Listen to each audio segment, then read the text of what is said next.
Hello மக்களே, நான் உங்களுக்கு காரைக்குடி ஸ்டார் சிராஜ். இன்றைக்கி நம்ம வீட்டு கார்டனுடைய ஒரு பசுமையான காணொலி தான் பார்க்க போகிறோம். ஸோ நம்ம வீட்டில் மரங்கள் இருக்குது, ஒரு 6 வகையான மரங்கள் இருக்குது. அதே மாதிரி பார்த்தீங்கன்னா மூலிகை செடிகள் இருக்குது, காய்கறி செடிகள் இருக்குது, கனிகள் செடி இருக்குது. ஸோ அதை பற்றி தான் காணொலி பார்க்க போகிறோம். இந்த காணொலி ரொம்ப பசுமையாகவும் ரொம்ப நெகிழ்ச்சியாகவும் இருக்கேன். வாங்க வீடியோக்குள்ளே.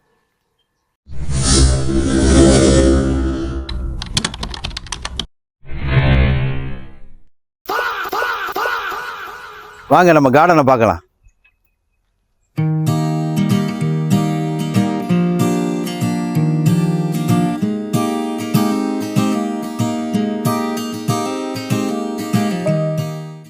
ஃபர்ஸ்ட் இப்போ நம்ம வீட்டில் உள்ள மரங்களை பற்றி தான் பார்க்க போகிறோம்.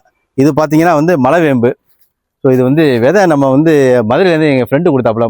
மலைவேம்பு ரொம்ப ஒரு மூலிகையான மரம், வீட்டில் ரொம்ப நல்லது அப்படிங்கிற மாதிரி சொன்னாங்க. ஸோ அந்த மலைவேம்பு தான் இது. இது பார்த்தீங்கன்னா நம்ம நாட்டு வேம்புக்கு இதுக்கும் பார்த்தீங்கன்னா நாட்டு வேம்பு சொர சொரன்னு இருக்கு. இது பார்த்தீங்கன்னா பார்க்கல உங்களுக்கு தெரியுப்பாங்க, வலுவலுன்னு இருக்கு பாருங்க. அந்த மாதிரி இது ரொம்ப ஒரு மருத்துவ குணமுள்ள மரம். இது புங்க மரம் ஏற்கனவே இருந்துச்சு வாசல். இதுதான் ஃபர்ஸ்ட் இருந்தது.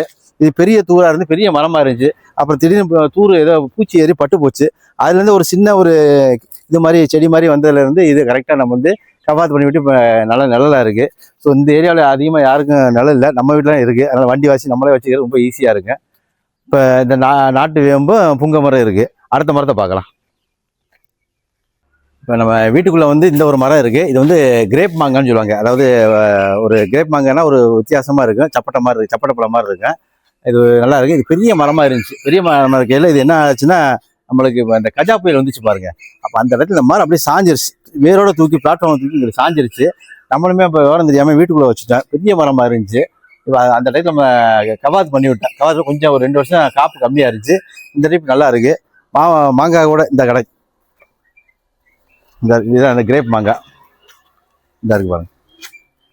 ஸோ இப்போ இதில் என்னென்னா நிறைய எங்கள் வீட்டில் 100கணக்கான அணில்பிள்ளை இருக்குது. ஃபஸ்ட்டு அவங்க சாப்பிட்டு தான் நம்மளுக்கு மிச்சம். இன்னும் உள்ளக்க கிடக்கு, அந்த பக்கத்து கிடக்கு. ஸோ இதுக்கப்புறம் பின்னாடி இருக்குது இன்னும் ஒரு 3 வகையான மரம் இருக்குது. பார்க்கலாம் வாங்க. இந்த மாமரம் பார்த்தீங்கன்னா இதுவும் நம்ம முன்னாடி காமிச்ச கிரேப் வகையை சார்ந்தது தான். இது நம்ம வைக்கல. ஆக்சுவலாக நம்ம குட்டி பசங்க சாப்பிட்டுட்டு அந்த மாங்கொட்டையை போட்டாங்க. அது பார்த்தா கண்டா வந்துருச்சு. நம்ம எடுத்து போட்டோம், நடப்பாதையில் இருக்குன்னு எடுத்து போடலாம். பார்த்தா குட்டி பிள்ளைங்க இல்லை டாடி வளர்ட்டு நாங்கள் தண்ணியெலாம் ஊற்றிக்கிட்டு நாங்கள் வளர்க்குறோம் அப்படின்னாங்க. உள்ளபடியே அவங்க தண்ணி ஊற்றி வளர்த்தோன்னே இது மரம் ஆயிடுச்சு. ஸோ அடுத்த வருஷம் பூ பிஞ்சு விட்டுரும்னு நினைக்கிறேன். பார்ப்போம். நம்ம வீட்டில் உள்ள மாமரத்தில் இது ரொம்ப பெரிய மரம். இது செந்தூரான் பழம் சொல்லுவோம்ல, சின்ன சின்னமாக இருக்குமா பார்த்தீங்களா, அந்த மாதிரி பழம். இது கரெக்டாக போட 2 வருஷம் கரெக்டாக காப்பு தள்ளலை. ஏன்னா நம்ம மருந்து வச்சு கரெக்டாக பண்ணலை. இந்த வருஷம் மருந்தெல்லாம் கரெக்டாக அடிச்சு விட்டேன். ஸோ நல்லா காப்பு நல்லா வந்துருந்துச்சு. ஸோ இந்த இருக்கு பாருங்க அந்த பழம்.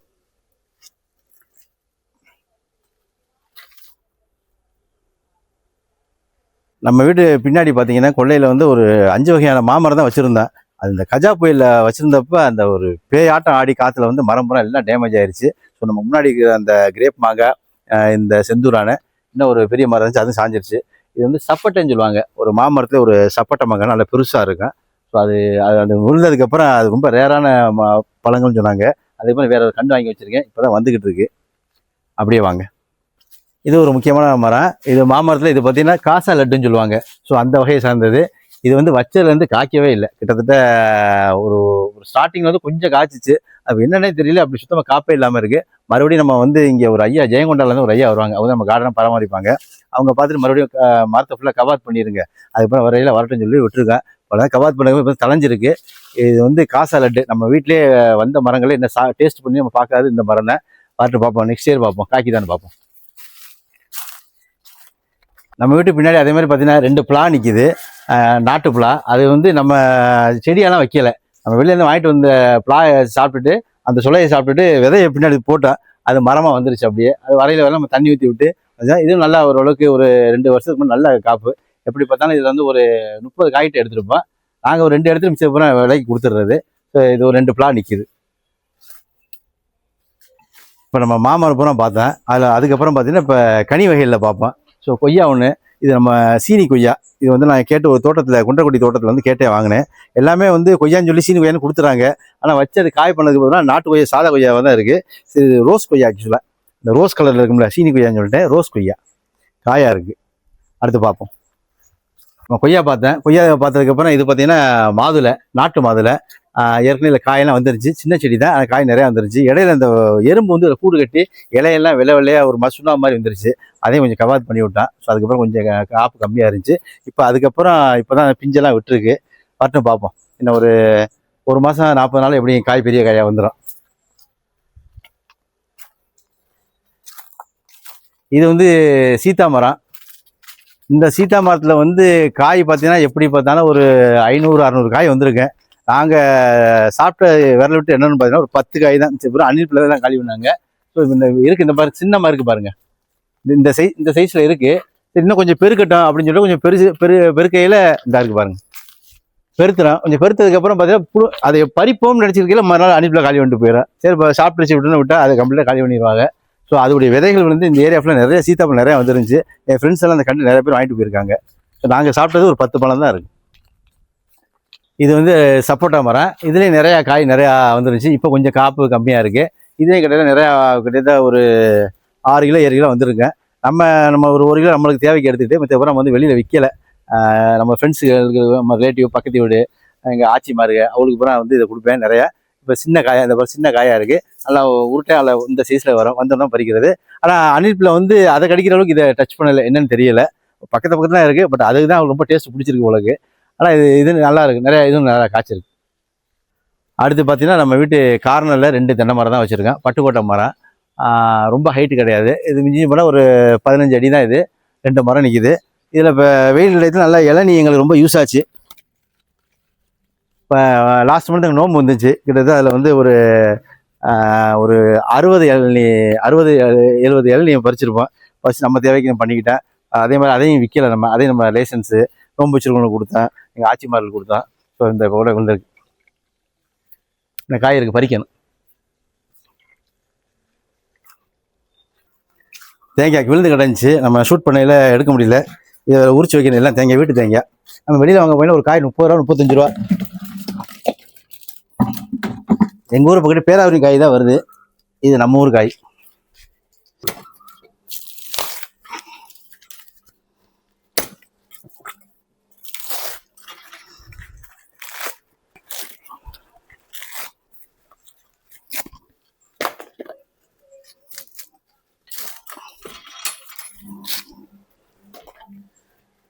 இந்த சைஸ் காய் வந்து காரைக்குள்ள வந்து ஒரு காய் 35 ரூபா தேங்காய்.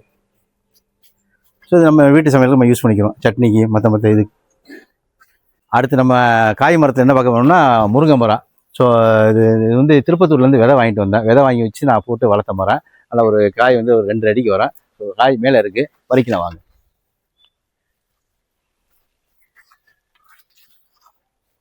இந்த தொட்டி பத்தாது, ஏணி போட்டு பறிச்சுக்கிறோம். தொட்டி ஒன்று இருக்குது, சின்ன தொட்டி ஒன்று இருக்குது. பெரிய தொட்டி வந்து பக்கத்தில் ஒருத்தர் ஓசி வாங்கிட்டு போயிட்டாங்க. ஸோ நம்ம வீடியோ எடுக்கிற அன்றைக்கி அது இல்லை. சின்ன தொட்டி தான் இருக்குது. ஹைட்டாக இருக்கனால பத்தலை. ஏணியை போட்டு பறிப்போம்.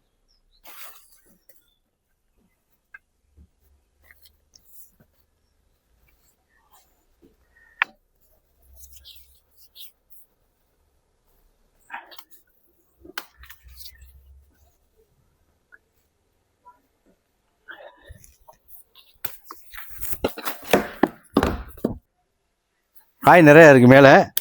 வந்து இப்போ 3 காய் தான் நம்ம வீடியோ காமிக்கிறேன்னு 3 காய் தான் பறிச்சிருக்கேன். ஸோ இன்னும் நிறையா இருக்குது. ஸோ நம்ம வீட்டுக்காண்டி இப்போ பறிச்சிருக்கேன்.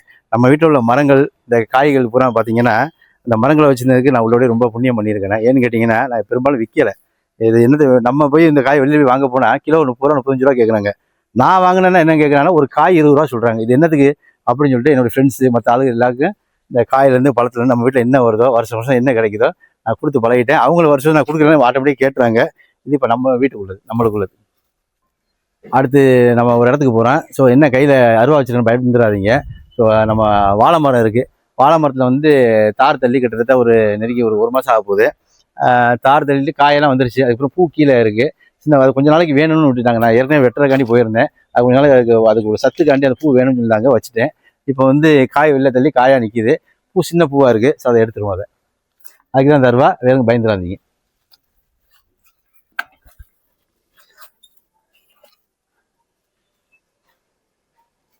ஓகே,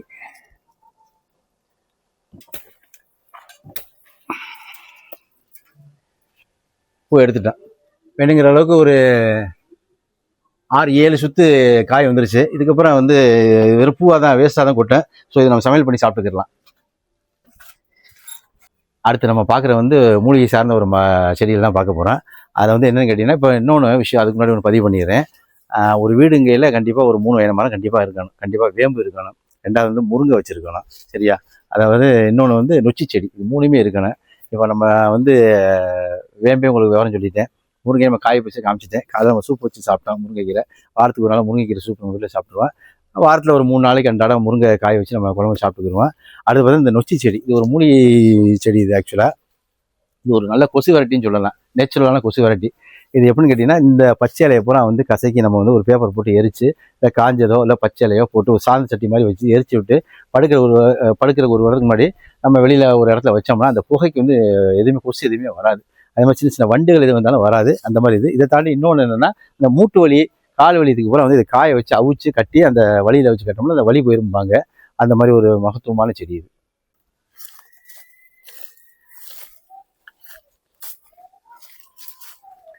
அடுத்து பார்த்தீங்கன்னா, இது ஒரு செடி. இது ஒரு மூலிகை செடி தான். இது ஆடாதோடம்பாங்க. இது வந்து இந்த இருமலுக்கு வந்து இதை 2 இலையை பறித்து சுடுதண்ணியில் போட்டு மற்ற இதெல்லாம் சேர்ப்பாங்க. மூலிகையெல்லாம் சேர்த்து பண்ணையில் இந்த இருமல் சளி எல்லாமே போயிரும்பாங்க. ஸோ ஆடாதோட இது. இதோடைய மகத்துவத்தை நான் முன்னாடி 2 மூலிகை இருக்குது, சேர்த்து உங்களுக்கு நான் எக்ஸ்பிளைன் பண்ணுறேன். அடுத்த நம்ம செடியை பார்க்க போவோம். இந்த என்ட்ரன்ஸில் பார்த்தீங்கன்னா சீனி ரோஸ் கலர் கொய்யா இருக்குது, மருதாணி இருக்குது, மல்லிகைப்பூ செடி, அதே மாதிரி பார்த்தீங்கன்னா கருவேப்பிலை, இது மருதாணி இருக்குது, செம்பருத்தி பூ இருக்குது. நம்ம காலையில் எழுந்தோடனே செம்பருத்தி டீ தான் சாப்பிட்றோம். அதே மாதிரி உள்ள சங்குப்பூ வச்சுருக்கோம், சங்குப்பூ டீ சாப்பிடுவோம். இது நேச்சுரலாகவே இந்த பூ வந்து நடுவில் மகந்தத்தை எடுத்துகிட்டு டெய்லி 2 பூ சாப்பிட்ற நல்லது. இது பார்த்தீங்கன்னா பச்சை இலை. இந்த பச்சை இலைக்கு தகுந்த மாதிரியே பார்த்தீங்கன்னா மழை டயத்துலையும் சரி, தண்ணி ஸ்ப்ரே பண்ணையிலையும் சரி, அவ்வளோ கமகமும் அவ்வளோ சூப்பர் வாடையாக இருக்கேன். இது கசக்கி மூந்து பார்க்கையிலே அவ்வளோ நல்ல வாடை, சூப்பரான வாடை இது. அதே மாதிரி பார்த்தீங்கன்னா கருந்துளசி இருக்குது பாருங்கள். கருந்துளசி, ரோஸு, இது உள்ளக மல்லிகைப்பூ, அதே மாதிரி வந்து வெத்தலை. இது நாட்டு வெத்தலை. நம்மளுக்கு வந்து இப்போ வீட்டில் ஜலதோஷம் முடிச்சுன்னா நம்ம பாட்டி வைத்தியம் தான் பண்ணிக்கிறோம். என்னென்னா இந்த நாட்டு வெத்தலை 2 எடுத்துக்கிடுவோம். பின்னாடி ஆடதோட காமிச்ச பார்த்தீங்களா அது. அதே மாதிரி பார்த்தீங்கன்னா ஓமவல்லி இருக்குது. அந்த ஓமவல்லியில் ஒரு இலை. இது இப்போ 2 மிளகு வச்சு கசக்கி கஷாயம் மாதிரி வச்சு சாப்பிட்றது, இல்லாட்டி வெறுமனை வாயில் போட்டு மெண்டுக்கிறது. ஒரு 3 நாள் சாப்பிட்டா கண்டிப்பாக நெஞ்சு சளி பூரா இறங்கிறேன். நான் ட்ரையல் பண்ணி பார்த்துருக்கேன். எங்களுக்குலாம் நல்லா கரெக்டாக வந்திருக்கு. இதை பார்த்துட்டு என் ஃப்ரெண்ட்ஸ் எல்லாம் வந்து என் வீட்டில் பறிச்சுட்டு போவாங்க. இந்த செடி என்ன பார்த்தீங்கன்னா சங்குப்பூ செடி. சங்குப்பூவில் வந்து 2 கலர் வரும். ஒன்று ஒய்லட் கலர் ஒன்று வரும், வெள்ளை ஒன்று வரும். ஒய்லட் வந்து நம்ம வீட்டில் இப்போ இல்லை, வெள்ளைப்பூ தான் இருக்குது. ஸோ கலர் தான் டிஃப்ரெண்ட்டு, வேறு ஒன்றும் கிடையாது. இதுவும் சாப்பிட்றது பார்த்தீங்கன்னா இந்த செம்பருத்தி எப்படி சாப்பிட்டு நம்மளுக்கு ஹார்ட்டுக்கு ரொம்ப நல்லதோ அதே மாதிரி இந்த சங்குப்பூ டீயும் குடித்தா ரொம்ப நல்லது. வெறுமனை டீ குடிக்கிற போதில் அது 2 பூ 3 பூவை போட்டு நம்ம சூடு பண்ணி அது மாதிரி சாப்பிட்றது அப்படி அது நல்லாயிருக்கும். இது ஓமவல்லி, நம்ம இந்த ஜலதோஷ மூலிகை செடி. இது வந்து கத்தாழை. இது நம்ம எங்கேயாச்சும் வெளியில் போயிட்டு வரோம், உடம்பு ஹீட்டாக இருக்குது, இல்லை பரு இது வருதுன்னா அதை சீச்சு இது பண்ணி ஜூஸ் மாதிரி போட்டு சாப்பிட்றது, இல்லாட்டி அந்த எடுத்து அந்த சோப் மாதிரி எடுத்து தடவிக்கிறது நம்ம, அதுக்கும் கேட்கும். ஸோ இது ஒரு மூலிகை செடி. ஓகே, நீங்கள் பார்க்குறது வந்து இது லெமன் ட்ரீ. இதுலேயுமே நிறையா வருஷங்களுக்கு நல்லா காய்க்கும். வருஷங்கிறதோட வருஷம் ஃபுல்லாக தான் காய்க்கும். நல்லா இருக்குது, நிறையா பழங்கள் வரும். நாங்கள் எங்களுக்கு எடுத்தப்போ அங்கே கீழே விழுகையில் போகிற வர மக்கள் எடுத்துகிட்டு போயிடுவாங்க. சரி அப்படின்னு விட்டுறது. நல்லா காய், நல்லா பெரிய பெரிய சைஸ் காயாக வரும். இது வந்து கீரை வகை வச்சுருக்கோம் இந்த திண்டில். இது வந்து பார்த்தீங்கன்னா மணத்தக்காளி. இது 2 மணத்தக்காளி. இது பொன்னாங்கண்ணி, சிவப்பு பொன்னாங்கண்ணி. இதுவும் மணத்தக்காளி கீரை வச்சுருக்கோம். ஸோ இதை வந்து ஒரு 2 வாரத்துக்கு ஒரு ட்ரிப் எடுத்து நம்ம கட் பண்ணி எடுத்து நம்ம சமைச்சு சாப்பிட்டுக்கிறது. இது பார்த்தீங்கன்னா தூதுவளை, இந்த இருமலுக்கு சம்மந்தப்பட்டதுக்கு. இது நம்ம அந்த வெத்தலை, மிளகு, ஆடாதோட, அதே மாதிரி வந்து ஓமவல்லி, இந்த தூதுவளை, இது நாளை நம்ம வீட்டில் என்ன பண்ணுவாங்கன்னா பாட்டி வைத்தியம் நச்சுட்டு கொதிக்கிற தண்ணி இதை போட்டுட்டு கஷாயமாக 2 நேரம் குடிப்போம். அதாவது 3 நாள் கண்டிப்பாக குடித்தோம்னா அந்த நம்மளுக்கு வந்து சளியெல்லாம் போயிடும். இது பூரா பார்த்தீங்கன்னா இது என்ன செடினா, இது ஒரு வாசனையான ஒரு லீஃப். இது பாண்டா செடிம்பாங்க, பாண்டா லீஃபு. அதாவது இந்த நெய்ச்சோறு, இந்த ஒயிட் ரைஸு, இந்த மாதிரி இதுக்கெல்லாம் வந்து இந்த ஒரு இலையை வந்து அப்படி இது பண்ணி 2ஆக பிச்சுட்டு அப்படி போட்டாங்கன்னா அந்த சோறு நல்லா கமகம் நல்லா மணக்கும், சூப்பராக இருக்கும். எங்கள் ஊரில் நெய்ச்சோறு, தேங்காய் சோறு எல்லாத்துக்கும் போடுவாங்க. சும்மா அந்த கையில் வச்சு கசக்கிட்டு அப்படி பார்த்தா ஒரு மாதிரியான ஒரு வித்தியாசமான நல்ல ஒரு மூலிகை வாடை வரும். ஸோ நல்லது, இது உடம்புக்கு நல்லது. ஓகே மக்களே, இப்போ வந்து நம்ம வீட்டில் உள்ள மரங்களை காமிச்சேன், செடிகளை காமிச்சேன், காய் செடிகளை காமிச்சேன், கனி செடிகளை காமிச்சேன், மூலிகை செடிகளை காமிச்சேன். ஸோ நம்ம வீட்டில் கொஞ்சம் பின்னாடி இடம் இருக்கிறதுனால இதெல்லாம் நான் வச்சுருக்கேன். இது நான் பாதி வந்து விலைக்கு வாங்கிட்டு வந்து வச்சது. இன்னொன்று இந்த கல்யாண காட்சிகளுக்கு போயில இந்த கொய்யா மரம், மாமரம் இதெல்லாம் கண்டு கொடுப்பாங்க. அந்த மாதிரியும் வச்சுருந்ததை இப்போ பராமரிச்சதுனால வந்திருக்கு. ஸோ நீங்களும் கண்டிப்பாக வீட்டில் உங்களுக்கு இடம் இருந்துச்சுன்னா, சின்ன இடமா இருந்தால் செடிகள் இந்த மாதிரி அன்றாட தேவைக்குள்ள காய்கறி செடியை போட்டுக்கோங்க. மரம் இருந்துச்சுன்னா மரம் வைக்கிற ஒரு இடம் இருந்தால் மரம் வைங்க. முக்கியமாக நான் ஒரு தவறு பண்ணிட்டேன். வீட்டுக்கு என்ட்ரன்ஸில் மரம் வச்சு டெய்லி இந்த சருகெல்லாம் கொட்டி கூட்டி எழுறதே பெரிய வேலையாக போச்சு. அது பண்ணாதீங்க. பின்னாடி வைங்க, மரங்களெல்லாம் பின்னாடி வைங்க, செடிகளெல்லாம் கண்டிப்பாக முன்னாடி வைங்க. ஸோ இதை பார்க்கல நமக்கு காலைல ஒரு ஃப்ரெஷ்ஷாகவும் மனதுக்கு ஒரு இதமாக வருங்க. மழை காலத்தில் பார்த்தீங்கன்னா அந்த மூலிகை செடியிலலாம் தண்ணி போட்டோம் ஒரு கும்முன்னு ஒரு வாடை வரும். அதுவுமே ரொம்ப ரொம்ப ஆரோக்கியமான ஒரு நம்ம சுவாசத்துக்கு ரொம்ப நல்லது. ஆமாம், சரி, கண்டிப்பாக இந்த காணொலி ரொம்ப பிடிச்சிருக்கு நம்புறேன். ரொம்ப பசுமையான காணொலியாக இருக்கேன். பிடிச்சிருந்தா லைக் பண்ணுங்கள், ஷேர் பண்ணுங்கள், கமெண்ட் பண்ணுங்கள், சப்ஸ்கிரைப் பண்ணுங்கள். நான் உங்கள் காரைக்குடி ஸ்டார் சிராஜ். பாய் மக்களே.